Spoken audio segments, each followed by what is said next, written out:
Stop searching Charleston luxury without this first. If you're looking for homes at $700,000 and up in Charleston, I need you to hear this before you fall in love with the wrong house. Because most buyers don't mess this up by picking a bad house, they mess it up by choosing the wrong area for how they actually live. And here's what I'm going to do in this video. I'm going to break down the exact neighborhoods you should be looking at. And more importantly, who each one actually is for. So by the end of this video, you can start narrowing your search immediately. If you want location and prestige, start in Mount Pleasant. Look at areas like Park West, Carolina Park, Dunes West, and Rivertown Country Club. This is where most luxury buyers think they want to be.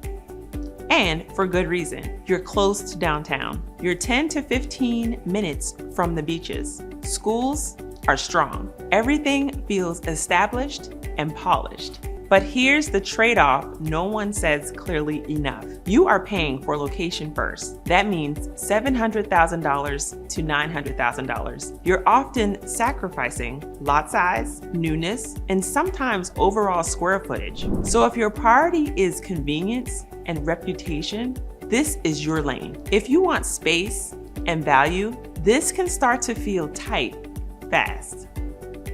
If you want newer homes and room to breathe, go Wando, Upper Mount Pleasant. Now we shift slightly out to Wando, Carolina Park North, and areas off Clements Ferry. This is where you start seeing newer construction, larger floor plans, more modern layouts. You're still close enough to Mount Pleasant to enjoy it, but you're not paying quite the same premium for every square foot. Here's the trade-off. You are a little further out. Things are still developing in some sections, and not every pocket feels fully finished yet. So if you want that newer home feel without jumping to 1 million plus, this is a strong middle ground.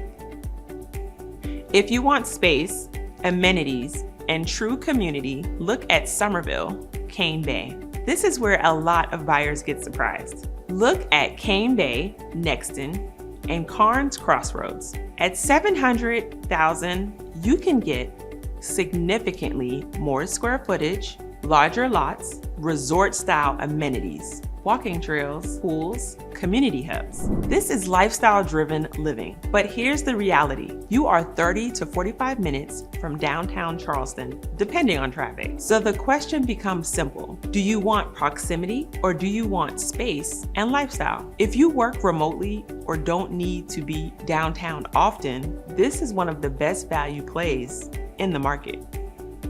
If you want convenience without the price tag, don't overlook West Ashley. This is the one people sleep on. Look at Avondale, Shadow Moss, Hunt Club, and the Crescent. You're getting established neighborhoods with character, quick access to downtown, more flexibility in price versus Mount Pleasant, and in some cases, better overall value. It's not as flashy.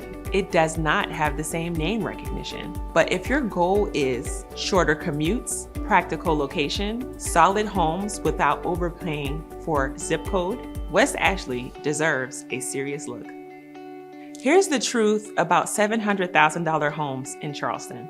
At this price point, you're not just buying a house. You're choosing commute versus space, new versus established, prestige versus practicality. And most buyers don't realize which one they actually care about until they're already wasted weeks looking in the wrong places.